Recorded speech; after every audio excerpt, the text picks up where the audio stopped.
जिन्दगी असहज मोडबाट गुज्रन्छ, तर हरेक चुनौती नयाँ सम्भावनाको ढोका खोल्दछ। कहिलेकाहीँ यात्रा कठिन लाग्न सक्छ, तर याद राख्नुहोस्, अन्धकारपछि सधैँ उज्यालो आउँछ। एकपटक आफैलाई मौका दिनुहोस्, किनभने तपाईँभित्र असीमित शक्ति छ जसले असम्भवलाई सम्भव बनाउन सक्दछ।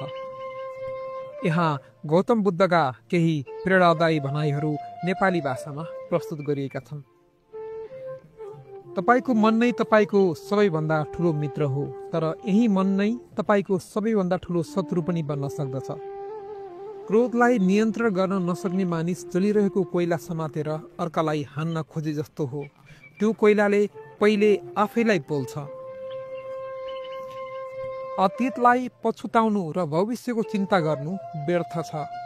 बाँच्नु छ भने वर्तमान क्षणलाई अपनाउनुहोस्। हजारौं युद्धहरू जित्नुभन्दा अगाडि आफैलाई जित्नु नै सबैभन्दा ठुलो विजय हो। माया नै संसारको सबैभन्दा ठुलो शक्ति हो। सत्य लुकाउन खोजे पनि अन्ततः प्रकाश जस्तै उजागर हुन्छ। हामी आफैले गरेको कर्मको परिणाम भोग्दछौँ, त्यसैले सत्कर्म गर्नुपर्छ। एक थोपा पानीको मूल्य त्यसलाई गन्तव्यमा नपुर्याउँदा मात्रै थाहा हुन्छ।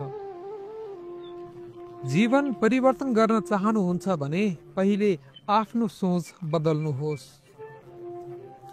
सही मार्ग पहिल्याउन आफूभित्रको उज्यालोलाई पहिचान गर्नुहोस्। जो अरूलाई जित्न चाहन्छन् उसले पहिले आफूलाई जित्न आवश्यक छ। विचारलाई शुद्ध राख्नुहोस्, किनभने यही विचारले भविष्य बनाउँदछ। प्रत्येक बिहान नयाँ सुरुवात हो, नयाँ अवसर हो। धेरै बोल्नु बुद्धिमानी होइन, सही समयमा सही कुरा बोल्न सक्नु नै बुद्धिमानी हो। व्यर्थको चिन्ताले केवल दुःख थप्छ, समाधान कहिले दिँदैन। ज्ञानको उज्यालोले मात्र अज्ञानताको अन्धकार हटाउन सक्दछ। निन्दा र प्रशंसा दुवैलाई समान रूपमा स्वीकार गर्नु बुद्धिमानी हो। संसारलाई दोष दिनुभन्दा पहिले आफूलाई सुधार्नु नै ठुलो कुरा हो।